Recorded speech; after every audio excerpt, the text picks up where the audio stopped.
Lingaraj temple যাওয়ার এই রাস্তাটা দেখো তোমরা, ভীষণ সুন্দর। তো আমরা গুগল ম্যাপ দেখে দেখেই মোটামুটি গিয়েছি। তো ভুবনেশ্বরে যাওয়ার জন্য প্রচণ্ড ট্রাফিক থাকে, তো ট্রাফিক আমরা কন্ট্রোল করার পর তারপরে হচ্ছে ওখান থেকে লিঙ্গরাজের রাস্তাটায় মানে আমরা ঢুকেছি। ওখান থেকে আমরা রাইট সাইড ধরে দেখো মন্দিরটা দেখাই যাচ্ছে রাস্তা থেকে প্রায়। তো লিঙ্গরাজ মন্দিরটা পুরী জগন্নাথ মন্দিরের থেকেও একদম পুরনো। আর এখানে বিষ্ণু আর হচ্ছে শিব একসাথে শায়িত অবস্থায় রয়েছেন। এখানেই একমাত্র মন্দির যেখানে হচ্ছে বেলপাতা এবং তুলসী পাতা একসঙ্গে অর্পণ করা হয়। কারণ আমরা জানি যে শিব ঠাকুরকে তুলসী পাতা দেওয়া যায় না, আর বিষ্ণু তাই এই একমাত্র মন্দির যেখানে হচ্ছে বিষ্ণু এবং শিব একসাথে শায়িত রয়েছেন, হরি এবং হর, আর হচ্ছে তুলসী পাতা এবং বেলপাতা একসাথে নিবেদন করা হয়। মন্দিরটা ভীষণ সুন্দর। মন্দিরের ভেতরে ছোট ছোট মন্দির রয়েছে, আর মন্দিরে বেশিরভাগ সময়ের ক্ষেত্রেই হচ্ছে একটা চাদর দিয়ে ঢাকা থাকে মূর্তি। তোমরা দর্শন করতে পারবে, ভেতরে যেতে পারবে, কিন্তু হচ্ছে মূর্তিটা দেখতে পাবে না। মূর্তি দেখার জন্য একটা নির্দিষ্ট টাইমিং রয়েছে।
নন্দনকাননে পৌঁছে দেখো আমরা ওখানে গাড়িটাকে পার্কিং করে দিয়েছি। গাড়ি পার্কিং করার জন্য খুব ভালো বন্দোবস্ত রয়েছে ওখানে।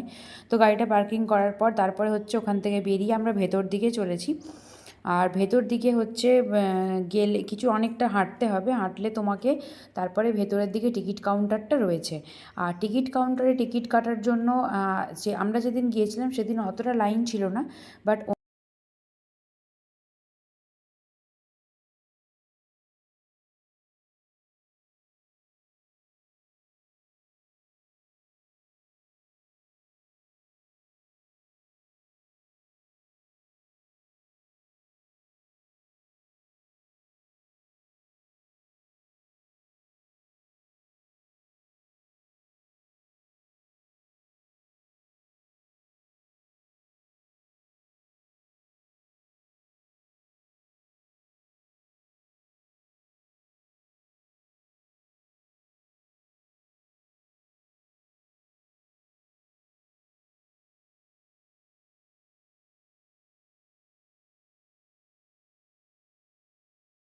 এন্ট্রি ফি হচ্ছে ওখানে 50 টাকা করে রয়েছে। আর তারপরে তোমরা যদি জঙ্গল সাফারি করো আর ইলেকট্রিক কার, এগুলোর জন্য আবার আলাদা আলাদা চার্জ রয়েছে। ইলেকট্রিক কারের জন্য পার পার্সন 80 টাকা করে রয়েছে, আর জঙ্গল সাফারির জন্য এসি নন এসি দুটোরই ব্যবস্থা রয়েছে।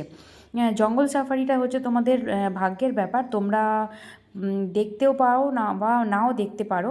তো এটা হচ্ছে তোমাদের ভাগ্যের ব্যাপার। তোমরা জঙ্গল সাফারি যদি করতে চাও তো তোমরা টিকিট আলাদাভাবে কেটে নিতে পারো। তো ইলেকট্রিক কার যদি যাদের হাঁটতে অসুবিধা বা যেহেতু তোমার জুটা অনেক বড় ছিল, তো তার জন্য হচ্ছে ইলেকট্রিক কার নিয়ে নেওয়াটাই বেটার। ইলেকট্রিক কার তোমাকে 3টে জায়গাতে স্টপেজ দেবে। প্রথমত ছাড়বে একটা জায়গায়, যেটা তোমরা সমস্ত কিছু ঘুরে আবার একটা জায়গায় দাঁড়াবে, টিকিটটা দেখালেই তোমাদেরকে আবার কারের মধ্যে উঠিয়ে নেবে। এটা হচ্ছে ওখানকার রুলস। আর এইভাবে হচ্ছে আমরা ইলেকট্রিক কারে করেই গিয়েছিলাম, বেশ ভালোই লেগেছিল।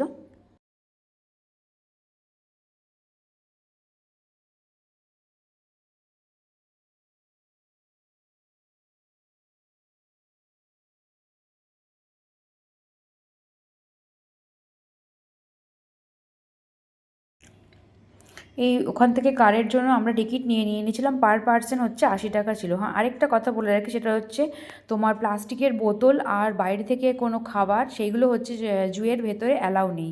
সেইগুলো বাইরে কাউন্টার রয়েছে যেখানে তোমাদেরকে জমা দিয়ে আসতে হবে। আর বাট ওই অবস্থায় যদি তোমরা ধরা পড়ো ভেতরে নিয়ে গিয়ে, তো তোমাদের 1000 টাকা করে জরিমানা করা হতে পারে।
ইলেকট্রিক কারে চাপলে তোমাদেরকে ৩ বার করে নামতে হবে। প্রথমে হচ্ছে ওরা প্রথমে তোমাদেরকে জু থেকে তুলে নিয়ে গিয়ে মানে জুয়ের ওখান থেকে তোমাদেরকে নিয়ে তারপরে হচ্ছে একটা জায়গায় স্টপেজ দেবে। সেখানে তোমরা নেমে বিভিন্ন ওখানে রকমের বাঁদর, তারপরে বিভিন্ন রকমের রয়েছে।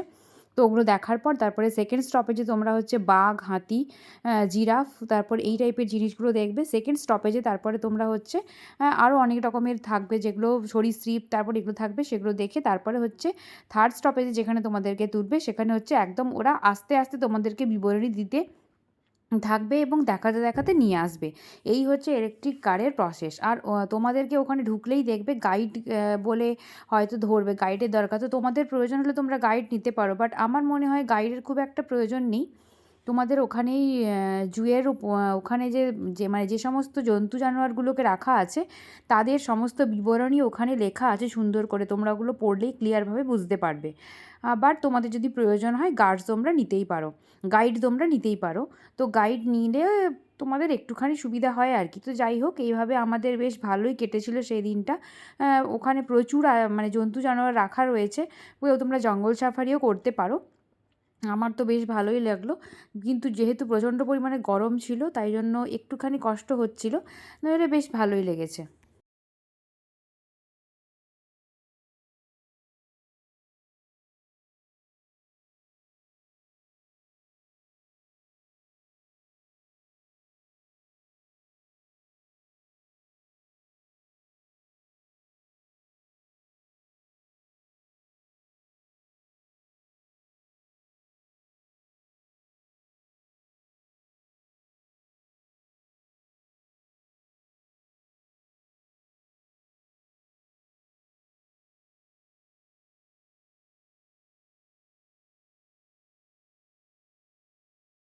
নন্দনকানন থেকে বেরোতে বেরোতে আমাদের প্রায় 3টে বেজে গিয়েছিল। তো ওখান থেকে বেরিয়ে আমরা হচ্ছে গেলাম উদয়গিরি আর খণ্ডগিরির দিকে। উদয়গিরি আর খণ্ডগিরি যাওয়ার আমরা ওই গুগলের ভরসাতেই গিয়েছিলাম। তো একটু অসুবিধেই হয়েছিল, প্রথমে অন্য একটা রাস্তায় ঢুকে গিয়েছিলাম, তারপর সুন্দর আবার পৌঁছে গিয়েছিলাম। তো উদয়গিরি খণ্ডগিরিতে ওই দিন ওখানে মেলা হচ্ছিল কিছু একটার জন্য। তো যাই হোক, প্রচণ্ড পরিমাণে ভিড় ছিল। সেই গাড়িটাকে পার্কিং করে দিয়ে তারপরে হচ্ছে ওখান থেকে সামনে এগিয়ে আমরা টিকিট কেটে নিলাম। এই হচ্ছে টিকিট কাউন্টার। টিকিট কাউন্টারে টিকিট কেটে নিয়ে তারপরে ওখানে দুটো দিকে দুটো রয়েছে, উদয়গিরি একদিকে খণ্ডগিরি। দেখো 25 টাকা করে নিয়েছে টিকিট ফিস। তারপরে হচ্ছে দেখো ওখান থেকে এবার উপরে হেঁটে তোমাদেরকে অনেকটা যেতে হবে। তো আমাদের এনার্জিটা সেদিন একদম ডাউন হয়ে গিয়েছিল, কারণ যেহেতু প্রচণ্ড পরিমাণে গরম ছিল আর গরমের জন্য ওখানে প্রচণ্ড হাঁটতে হচ্ছিল। আমাদের কিন্তু এতটা এনার্জি ডাউন কোথাও হয় না, বিশেষ করে আমার ঘুরতে গেলে। বাট সেদিন আমার প্রচণ্ড পরিমাণ এনার্জিটা ডাউন লাগছিল, জানি না কেন। আর পুরো পাহাড়টা উঠেছিলাম, তাও তাও অনেকটা অংশ উঠতে পারিনি। আর একটুখানি উঠেছিলাম, উঠে একটু দাঁড়িয়েছিলাম। ওখানের ওয়েদারটা না মানে কেমন একটা রকমের মানে কেমন একটা রকমের ওয়েদারটা, তার জন্য বেশ খারাপই লাগছিল। তো যাই হোক, আর অনেকে দেখছিলাম ওখানে অনেক উঁচুতে উঠছিল। অ্যাকচুয়ালি উদয়গিরি খণ্ডগিরি হলো ওখানে কলিঙ্গরাজ খারবেলের সময় তৈরি শিলালিপি। তো এখানে জৈনদের তীর্থঙ্করের জন্য, সাধুদের সন্ন্যাসীদের জন্য বিভিন্ন রকমের গুহা তৈরি করে দিয়েছিল যাতে তাদের ধ্যান করতে সুবিধে হয়, এবং তাদের সুবিধার্থে এখানে হচ্ছে রান্নার ব্যবস্থাও করে দেওয়া হতো, জলের ব্যবস্থাও করে দেওয়া হতো। তো সেইগুলোই করা হতো। সেদিনও দেখলাম আমরা ওখানে পৌঁছে অনেক নাগা সন্ন্যাসী, সাধু সন্ন্যাসীরাও রয়েছে। আর এই সিঁড়ি ভেঙে ওপরে উঠেছিলাম, তাও উপরে উঠে দেখলাম যে প্রচুর পরিমাণে বাঁদর। আর এখানে এলে একটা জিনিস, যেটা বাঁদর থেকে তোমরা খুব সাবধানে থেকো, কারণ ওরা ওই খাবার খাওয়ার জন্য ন্যাচারালি তোমাদের উপর মানে চড়াও হবে। তো তখন ভয় পেয়ে গেলে আর কি সমস্যা আছে। আর এই বয়স্ক লোকেদের ক্ষেত্রেও খুব সমস্যা এখানে ওঠা ব্যাপারটা। তো যাই হোক, বেশ ভালোই লাগলো, ওই দিনটা বেশ ভালোই কাটলো। তো ওখানটা ঘুরলাম। তারপরে হচ্ছে আমরা গেলাম খণ্ডগিরিতে, প্রথমে গিয়েছিলাম, তারপরে গেলাম উদয়গিরিতে। তো দেখতে থাকো তোমরা।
উদয়গিরি খণ্ডগিরি ঘোরা কমপ্লিট হয়ে গেছে। এবার আমরা এখান থেকে বেরিয়ে একদম স্বর্গদ্বারে চলে যাব, স্বর্গদ্বার বিচের ওখানে চলে যাব। তো ওখানে কিছুটা টাইম স্পেন্ড করে তারপর আমরা রুমে চলে যাব। তো চলো এখন আমরা ওখানে চলে যাই।